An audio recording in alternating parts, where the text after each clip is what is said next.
Thank you, Mr. Speaker. Today it is my privilege to bring to the floor House Bill 4053, which passed unanimously out of the Joint Committee on Transportation with a do-pass recommendation. Mr. Speaker, this bill is simple. It directs the Oregon Department of Transportation to study the condition of Oregon Highway 6 and bring forth a report on its condition, as well as recommendations on repair and safety improvements to the Joint Committee on Transportation by next year. I suspect there aren't many in this chamber who haven't traveled Highway 6. It's the main connector between Tillamook County and Washington County through the Coast Range. For Tillamook County especially, this highway is a lifeline. You see, almost everything that comes into or goes out of Tillamook County does so via Highway 6. If you like Tillamook cheese, Tillamook ice cream, Jacobson salt, Pelican brewing, endless amounts of seafood, it all comes to the rest of Oregon and the rest of the United States and the rest of the world via Highway 6. If you visit the Tillamook Cheese Factory, the beaches of Oceanside, Netarts, or Rockaway Beach, you most likely travel to them via Highway 6. And if you like to fish on the Tillamook Bay, on the Trask, Tillamook, Kilchis, or Wilson Rivers, chances are you're going to have to get there by coming over Highway 6.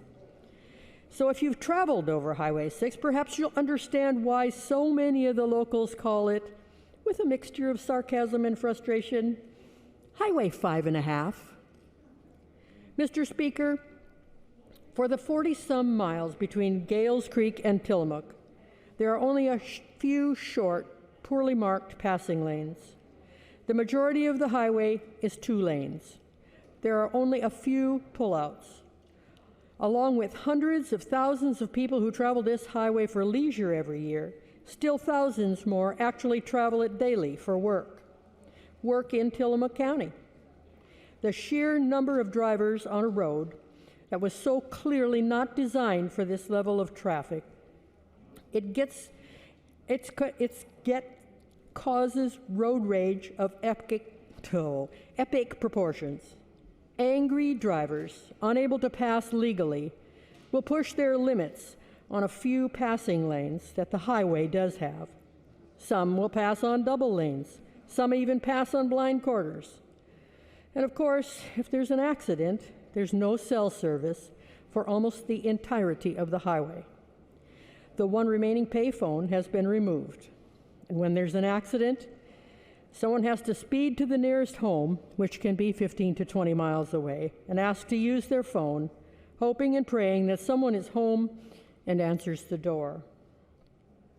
This behavior and frustration led to 7 deaths on Highway 6 in 2021 alone. This doesn't even begin to account for the number of injuries. My chief of staff owns a home on Highway 6, Mr. Speaker. It's his family's custom to say a Hail Mary every time they hear a siren, praying for all involved. In 1 month in 2021, they said enough Hail Marys to fill an entire rosary. And for you non-Catholics among us, that's 50 sirens in 1 month on one 2-lane highway. At the summit of Highway 6, at approximately the 36-mile marker, several massive sinkholes have developed, causing some to wonder how much longer until the entire highway simply collapses into the Wilson River. And while the human toll is certainly of the highest concern, the economic disaster that awaits us, should Highway 6 be deemed unsafe for semi-traffic, can't be ignored. Other than Highway 6, the nearest major arterial highway from the coast of the valley is Highway 26 in Clatsop County, which would add an additional 2 to 3 hours of travel time, or Highway 30 near Astoria, which would add even more time. And that means higher transportation costs, more trucks on the road, more diesel burned, more carbon in the environment. In every conceivable way, the continued deterioration of Highway 6 is bad for all Oregonians. In 1996, we caught a glimpse of what our future could look like. floodwater rose rapidly in Tillamook County and closed Highway 1, both to the north and the south. Highway 6 was our only way to bring in food and other supplies, and it was crushed by multiple landslides. Our students, unable to get home, slept on high school gym floors, or strangers let me keep their children for a couple of days. Food was delivered via helicopter. Well, I'd love to say that this was just once. It happened again in 2007 and again in 2015, and it's just a matter of time before it happens again. And one of these times, it may be that Highway 6 can't come back from it.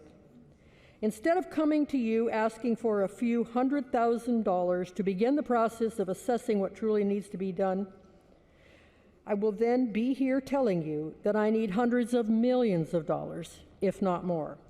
And that's why we need this bill, Mr. Speaker. We need to begin the process of assessing what is really, truly needed to begin bringing Highway 6 to the condition it needs to be to serve modern Oregon. When the numbers come back, I don't have any illusion that they will be anything but enormous. Doing all that needs to be done after decades of wear and tear at a level the highway was not designed to handle is going to be a breathtaking expense.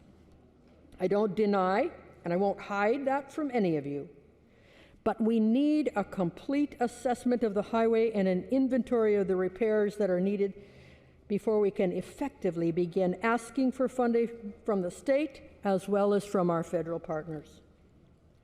The coast needs this bill, Mr. Speaker.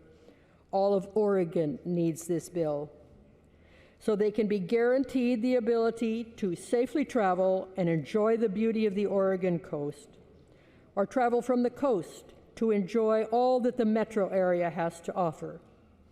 Please, colleagues, join me in an aye vote. Thank you, Mr. Speaker.